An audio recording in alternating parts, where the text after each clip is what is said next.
মাদারের হাজিরিন, আমরা বেশি বেশি করে এই মাসে ইবাদত বন্দেগী করব। আলহামদুলিল্লাহ, এখন আমাদের সামনে ইফতার, আমরা সারাদিন রোজা পালন করেছি, এখন আমরা ইফতার করব। হ্যাঁ, পবিত্র খানা আমাদের সামনে, এখন দোয়া হবে। আমরা দোয়া করবো যেন আল্লাহ তাআলা আমাদের জীবনের সমস্ত গুনাহগুলো ক্ষমা করে দেন। খাস করে সাহেবে দাওয়াত আলী হাসান ভাই, মোহাম্মদ ভাই, আমরা তাদের জন্য দোয়া করব, যারা আজকে ইফতারের আয়োজন করেছেন। যেন আল্লাহ তাআলা তাদেরকে নেক হায়াত দান করেন। তারা সুদূর চীন থেকে আসছে, তারা আমাদের মেহমান। আসলে আমরাই তাদেরকে মেহমানদারি করাবো, খানা খাওয়াবো, কিন্তু আলহামদুলিল্লাহ ওনাদের মন, ওনাদের দিল, ওনারা অনেক উদার, দানশীল।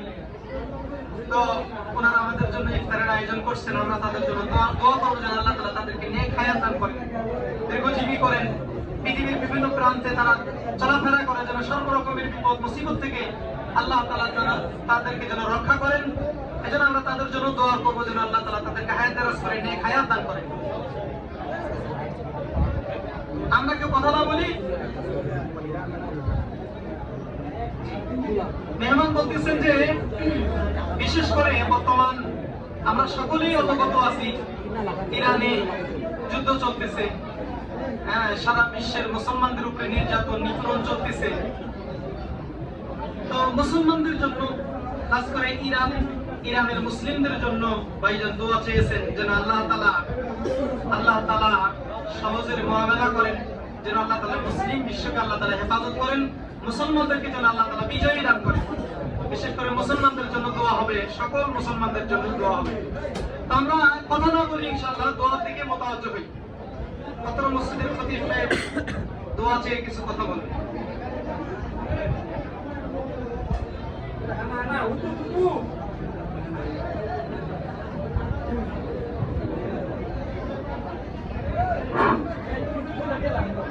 نحمده ونصلي على رسوله الكريم أما بعد فأعوذ بالله من الشيطان الرجيم بسم الله الرحمن الرحيم يا أيها الذين آمنوا كتب عليكم الصيام كما كتب على الذين من قبلكم لعلكم تتقون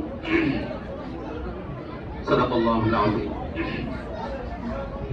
সম্মানিত উপস্থিতি, ইফতারের পূর্ব মুহূর্তে খুবই গুরুত্বপূর্ণ সময়, দোয়া কবুলের সময়। আমরা আলহামদুলিল্লাহ অনেক মানুষ একত্রিত হয়েছি। আমরা দোয়া করব আল্লাহ তাআলা যেন আমাদের রমজানের এই সিয়াম সাধনাকে আল্লাহ তাআলা পরিপূর্ণরূপে কবুল করেন। পাশাপাশি রব্বুল আলামিন আমাদেরকে যে জন্য রোজা দিয়েছেন, রোজা ফরজ হওয়ার পাশাপাশি রব্বুল আলামিন যে কারণ উল্লেখ করেছেন যে কেন আমাদেরকে রোজা দিলেন আল্লাহ তাআলার প্রত্যেকটি কাজের পিছনেই উদ্দেশ্য রয়েছে। তো রোজা আমাদেরকে দান করার পিছনেও একটি উদ্দেশ্য রয়েছে, সেটা রব্বুল আলামিন স্পষ্টভাবে কোরআনুল কারীমের মধ্যে যে আয়াতে রোজা ফরজ হওয়ার বিধান বলেছেন, সেই আয়াতেই বর্ণনা করেছেন যে লাআল্লাকুম তাত্তাকুন, যেন আমরা মুত্তাকী হইতে পারি। রমজান মাসে যেরকম আমরা পানাহার থেকে আল্লাহর ভয়ে বিরত থাকি, তেমনি ভাবে বাকি 11টি মাস যেন আমরা আল্লাহর ভয়ে সকল হারাম কাজ থেকে বিরত থাকতে পারি। এই শিক্ষাই রোজা আমাদেরকে দেয়। কারণ খাবার সামনে নিয়ে কেউ দেখে না আমাদেরকে, আমি আমার ঘরে কিন্তু আল্লাহর ভয়ে খাচ্ছি না, এমন চিন্তা ভাবনা যদি আমাদের 12টি মাস থাকে যে আমি যখনই গুনাহ করতে যাব আমার অন্তরে, আমার মাথায় এটা চলে আসবে যে আমার রব আমাকে দেখতেছে। এই চিন্তা যদি আমি লালন করতে পারি তাহলে ইনশাআল্লাহ আমি মুত্তাকী হইতে পারবো। আর মুত্তাকীদের ঠিকানা হলো জান্নাত। রব্বুল আলামিন যেখানেই জান্নাতের আলোচনা করেছেন সেখানেই মুত্তাকীর কথা বলেছেন, যে আমি জান্নাত তৈরি করেছি মুত্তাকীদের জন্য। এজন্য আমাদের মুত্তাকী হইতে হবে। মুত্তাকী কি?